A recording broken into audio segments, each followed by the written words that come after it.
поднимаю нашу лапку, оп, проверяю, чтобы ниточка зашла. При подъеме лапки ниточка должна зайти в глубину, не просто попасть, а видно провалиться глубоко-глубоко под регулятор. Прекрасно.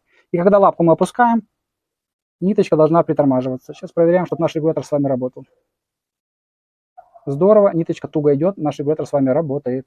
The feeling won't let me sleep, 'cause I'm lost.